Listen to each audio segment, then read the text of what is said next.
तो जीव अनंत काल से कृष्ण को भूल गया है।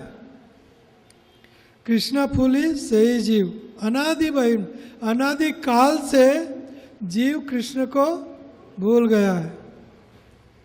अनादि काल से सोचो, अनादि काल का अर्थ है टाइम इमेमोरियल, अर्थात हमेशा के लिए जीव कृष्ण को भूल गया है। कृष्णा भूली से ही जीव अनादि बहिर्मुख, और भूलकर जीव कृष्ण से बहिर्मुख, कृष्ण उन्मुख, कृष्ण बहिर्मुख। बोलो कृष्ण बहिर्मुख, कृष्ण बहिर्मुख। तो अनादि काल से जीव कृष्ण से क्या है? बहिर्मुख। इसीलिए क्या हुआ? अतएव, इसीलिए माया तारे देय संसार। तो हमें दुख क्यों है?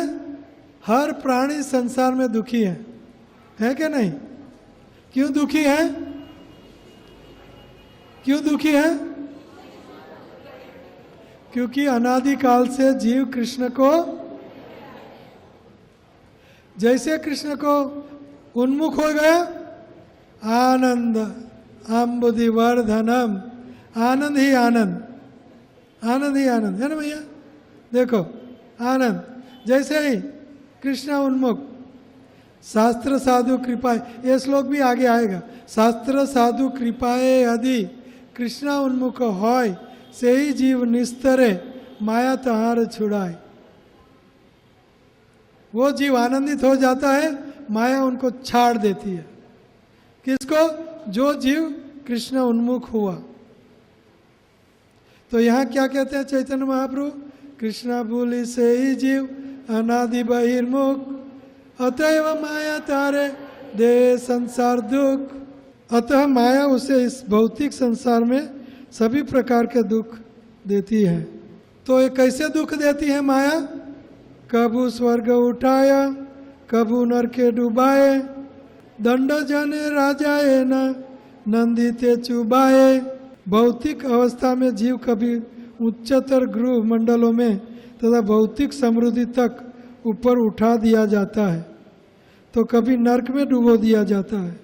उसकी अवस्था ठीक उस अपराधी जैसी है जिसे राजा पानी में बार बार डुबाए और निकाले जाने का दंड देता है। तो जैसे राजा कोई जेली को, अपराधी को दंड देना चाहता है, तो कैसे दंड देता है? वो नदी में, पानी में उनको डुबा देता है और उनको हवा नहीं मिलती है, तो घबरा जाता है।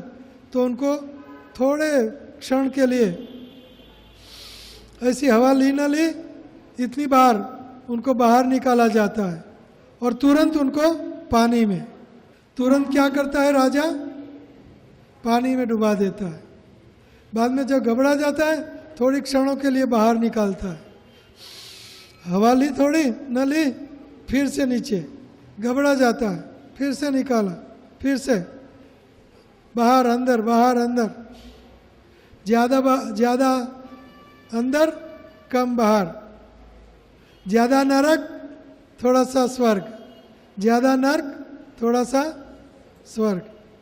तो कबू स्वर्गे उठाए, कबू नरके डुबाए, दंड जने राजाए न नदी ते चुबाए, नदी में डुबाए।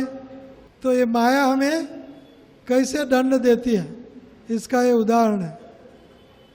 घबराते हम, भौतिक संसार में सब दुखी है। नानक दुखिया सब संसार, सुखी सोई जिन नाम आधार। जिनको भगवान का आधार है, नाम का आधार है, वही सुखी है।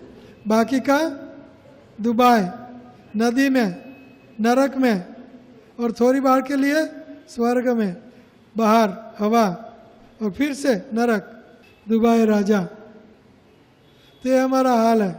तो ये मनुष्य योनि, भौतिक जगत में, पृथ्वी पर मनुष्य योनि एक योनि ऐसी है जो तटस्थ तटस्थ है जहाँ से हम नर्क और स्वर्ग से बाहर निकल के भगवान श्री कृष्ण के धाम में पहुँच सकते हैं।